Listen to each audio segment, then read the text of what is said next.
Hello and welcome to my YouTube channel. और आज मैं लीगल रीजनिंग पढ़ाने जा रहा हूँ। लीगल रीजनिंग में दो चीज़ होती है, करंट लीगल नॉलेज और लॉ। करंट लीगल नॉलेज में bill, act judgment, order, appointment, case. Act judgment में तीन चीज़ें होती हैं, same sex marriage, pending bills, daily newspapers.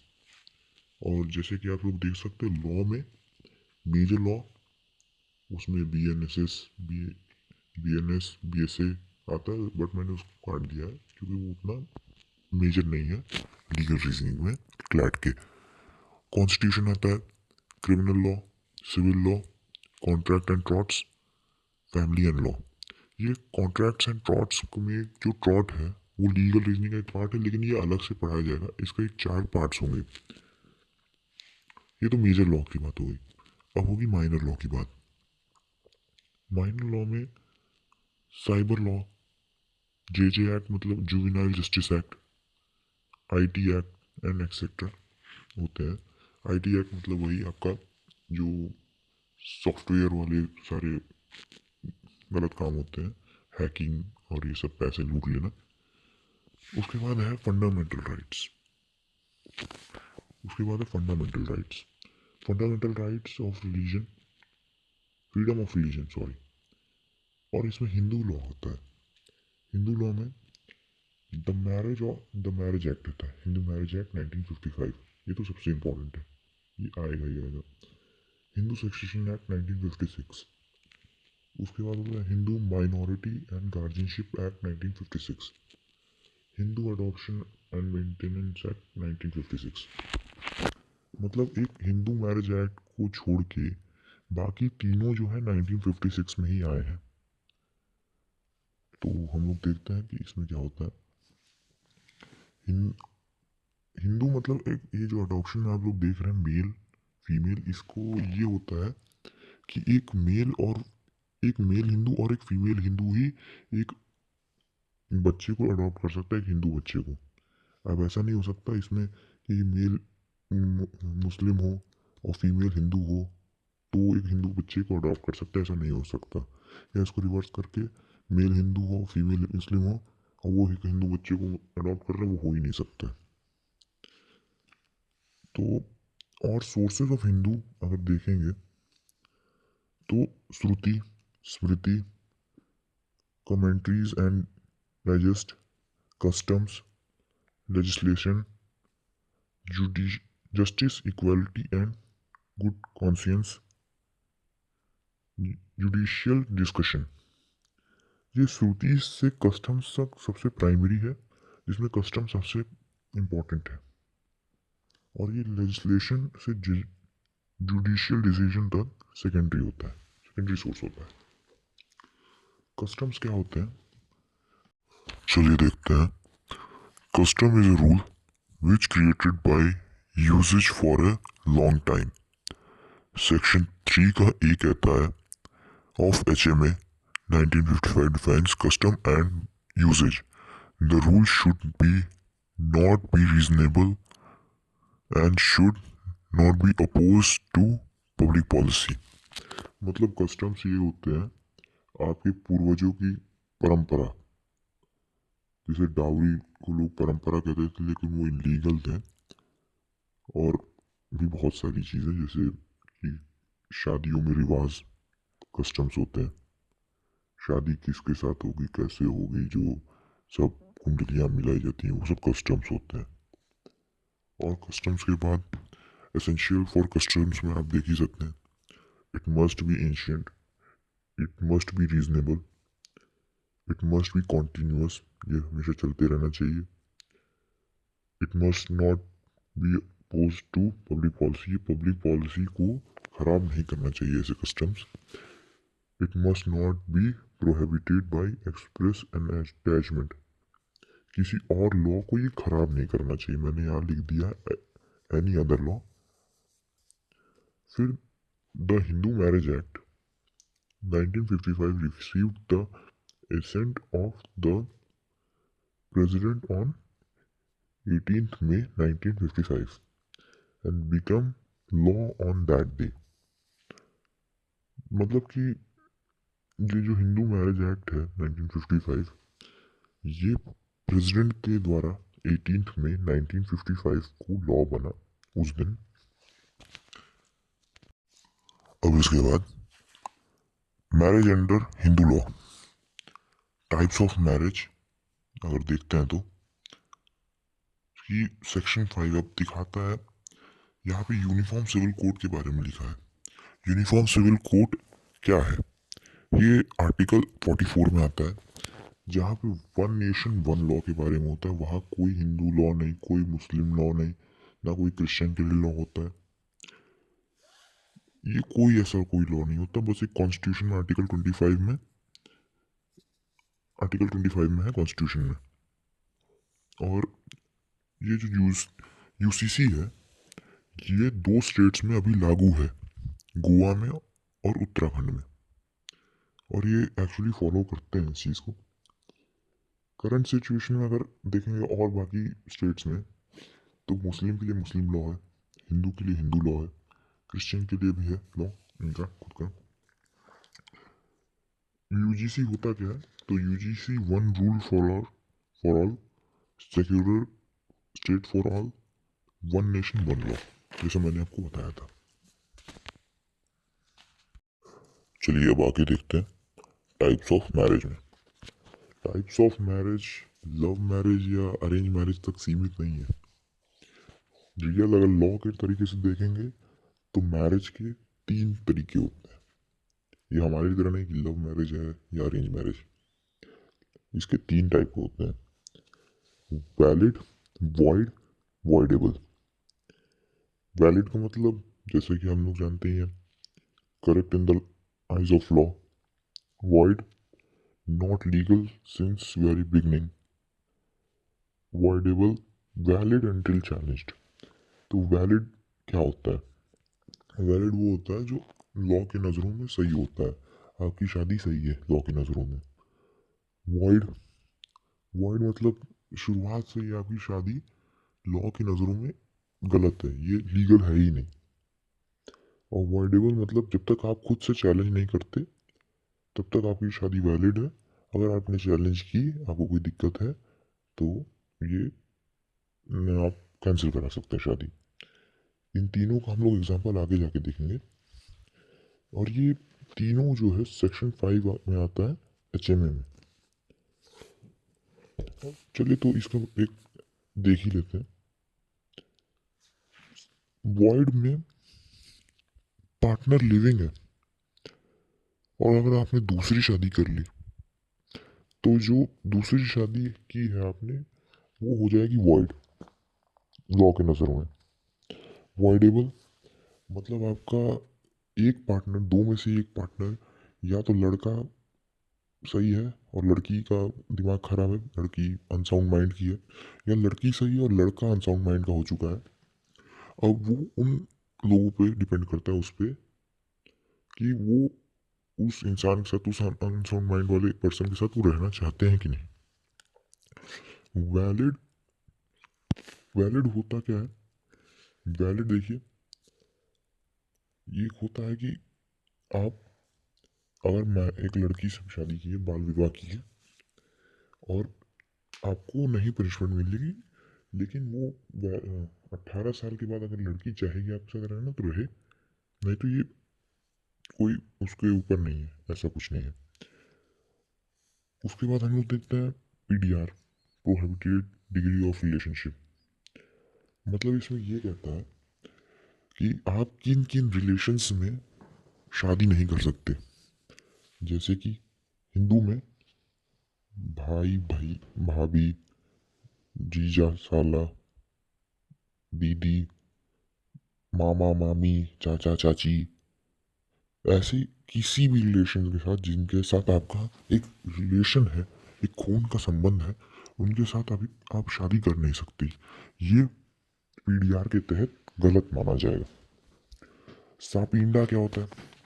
तो सापिंडा जो होता है, वो होता है कि एक पीढ़ में आप शादी नहीं कर सकते। इसमें मदर के साइड के 3 पीढ़ियां देखी जाती हैं, जैसे आपकी मदर, आपकी नानी और आपकी परनानी या परनाना परनाना, नाना परनाना। और पापा के साइड के, आपके फादर साइड के 5 जनरेशन्स देखी जाती हैं। आपके पापा, दादा, उनके पापा, उनके पापा, उनके पापा, उनके पापा, 5 जनरेशन्स देखी जाती हैं। मतलब कि आप अपने फैमिली में शादी नहीं कर सकते, इतने पीढ़ियों के बाद भले आप कुछ कर सकते हो, लेकिन वो भी गलत ही होता है। मदर की साइड के 3 जनरेशन और फादर की साइड के 5 generation. Conditions of Hindu marriage: monogamy, unsound mind, marriageable age, PDR और सापिंडा। अब हम लोग इनके बारे में, इनकी अगर ये किया आप और इसमें क्या क्या सज़ा हो सकती है वो देखेंगे। इसमें मोनोगमी में सेक्शन 5 का 1 कहता है कि neither party must have spouse living at the time of marriage.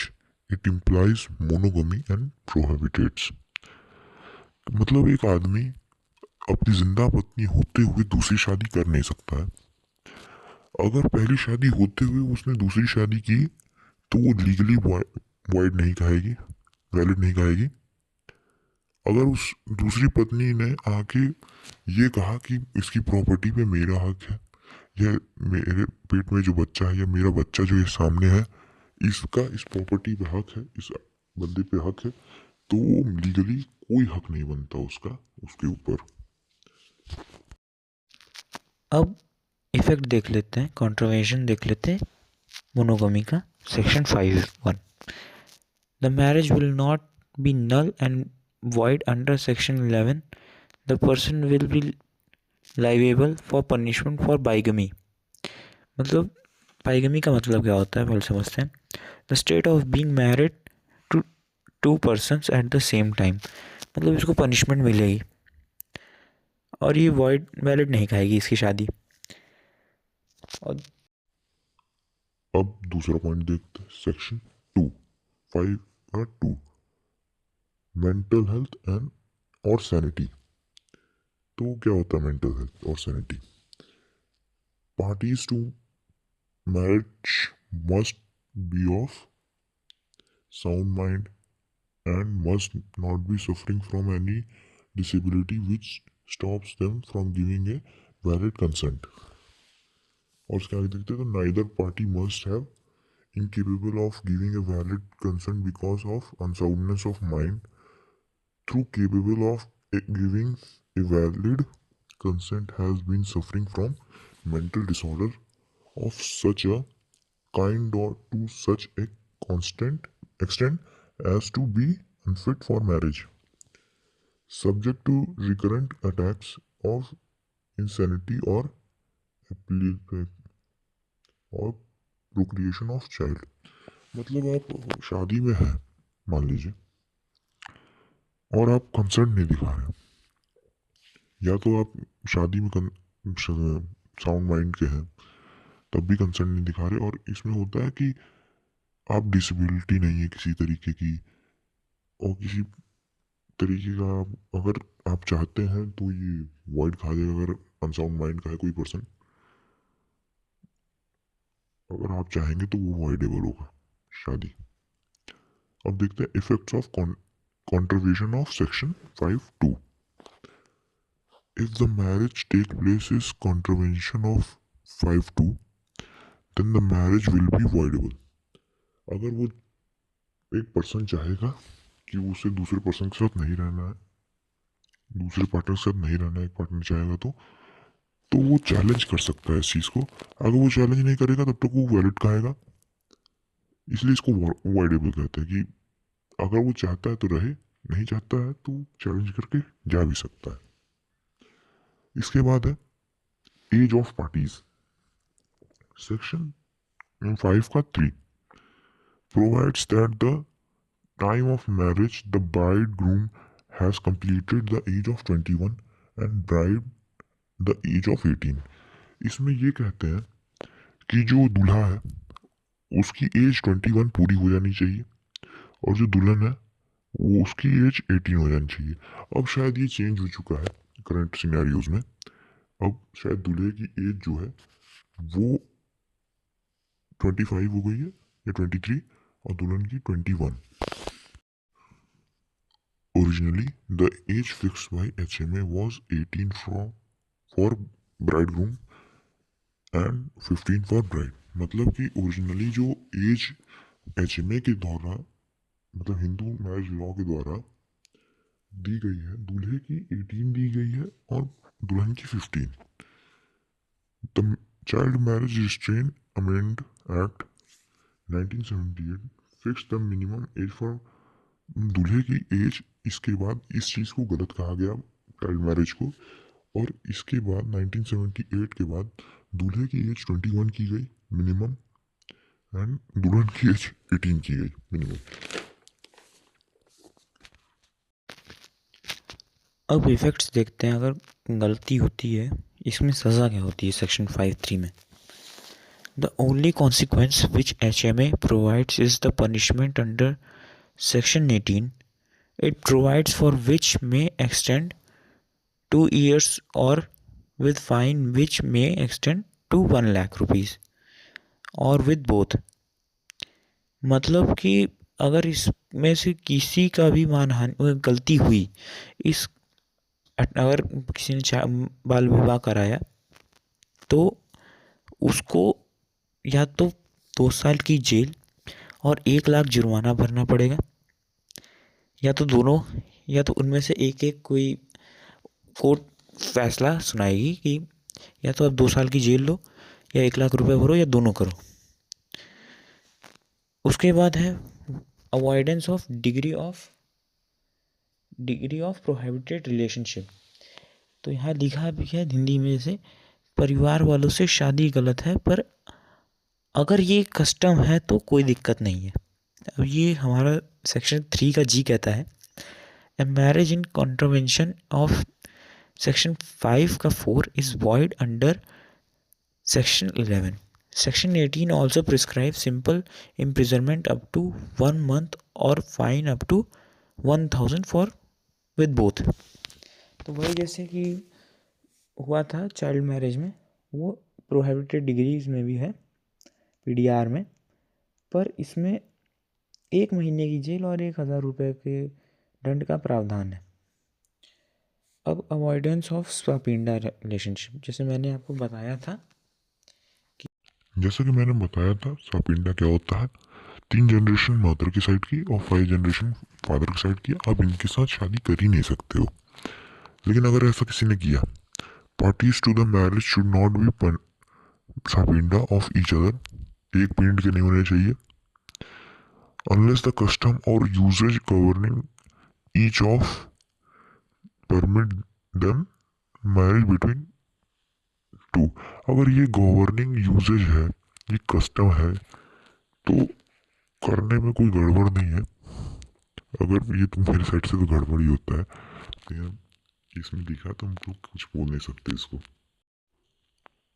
और इसमें लिखा है marriage is contravention of section 5 is void under section 11। Section 18 also prescribe simple imprisonment up to 1 month और फाइन अप टू 1000 रुपीज। इसमें भी वही सापिंडा में और PDR में दोनों में एक ही तरीके का होता है और दोनों एक ही तरीके के लॉ है। इसमें कहता है कि आप अपने परिजनों से, जैसे चाचा चाची को बताया ही था कि परिवार वालों के साथ शादी नहीं कर सकते। इसमें है सापिंडा में कि आप अपने खानदान वालों के साथ शादी नहीं कर सकते। बाकी सब वही चीज़ है, और खानदान और घर वाले दोनों एक ही चीज़ होता है। तो PDR और सापिंडा में एक सिमिलरिटी है, और ये बहुत ही अच्छी सिमिलरिटी है जो आप लोग पकड़ भी सकते हो। थैंक यू अगर आपने यहाँ तक वीडियो मेरी देखी। अगर आपने देखी और आपको अच्छी लगी तो प्लीज़ लाइक करिए, चैनल को सब्सक्राइब करिए और इस वीडियो को ज़्यादा से ज़्यादा शेयर करिए। Thank you.